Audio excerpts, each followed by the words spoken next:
അസ്സലാമലൈക്കും. ഇന്ന് ചെമ്മീൻ ബിരിയാണിയാണ്. അതിലേക്കുള്ള ഇൻഗ്രീഡിയൻസ് ആണ് എടുത്തു വെച്ചിട്ടുള്ളത്. 6 സവാള, 2 തക്കാളി, മല്ലിച്ചപ്പ്, ഇഞ്ചി, വെളുത്തുള്ളി, പച്ചമുളക് പേസ്റ്റ്. പിന്നെ ഞാൻ അതിലേക്ക് എടുത്തിട്ടുള്ളത് 2 കിലോ അരിയിലേക്ക് 1 സവാള, 2 ക്യാരറ്റ്, മീഡിയം സൈസിലുള്ള 2 ക്യാരറ്റാണ് പൊരിച്ച് വെച്ചിട്ടുള്ളത്.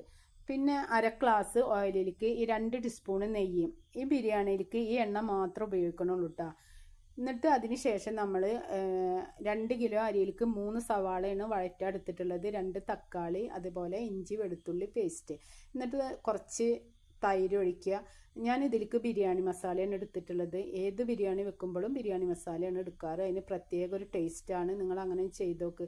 വീട്ടിലുണ്ടാക്കാൻ പറ്റുന്നതാണ് ബിരിയാണി മസാല. എന്നിട്ട് 1/4 ടീസ്പൂണ് മഞ്ഞൾപ്പൊടി ഇടുക, മല്ലിച്ചപ്പ് ഇട്ട് കൊടുക്കുക. എന്നിട്ട് നമ്മൾ ചോറിനുള്ള വെള്ളം അടുപ്പത്ത് വെക്കുക. അതിലേക്ക് ഉപ്പിടുക, കല്ലുപ്പാണ് ഇടാറ്. അതിന് ശേഷം നമ്മൾ വെളുത്തുള്ളി, പച്ചമുളക്, ഇഞ്ചി, വെളുത്തുള്ളി അതിൻ്റെ പേസ്റ്റിൽ കുറച്ച് എടുത്ത് ഇടുക.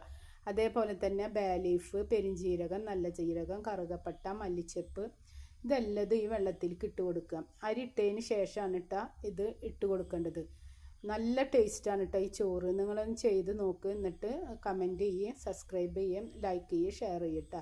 എന്നിട്ട് നമ്മളിത് ദമ്മിടാൻ വേണ്ടിയിട്ട് ഉരുളി വെച്ചിട്ട് അതിലേക്ക് ലേശം നെയ്യ് തടവി കൊടുക്കുക. അതിന് ശേഷം നമ്മൾ തിളച്ച വെള്ളത്തിൽ നിന്ന് തന്നെ അരി ഊറ്റിയിട്ട് ഇതിലേക്ക് ഇട്ട് കൊടുക്കുക.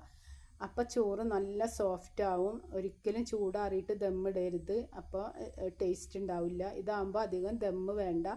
സൂപ്പറാണ് കേട്ടോ. അങ്ങനെ ചെയ്ത് നോക്ക്. എന്നിട്ട് ഞാൻ നടുവിൽ മാത്രമാണ് ചെമ്മീൻ ഇട്ട് കൊടുത്തിട്ടുള്ളത്.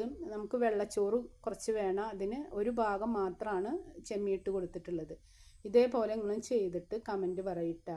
അടിപൊളിയാണ്, നല്ല ടേസ്റ്റാണ്. അസ്സലാമു അലൈക്കും.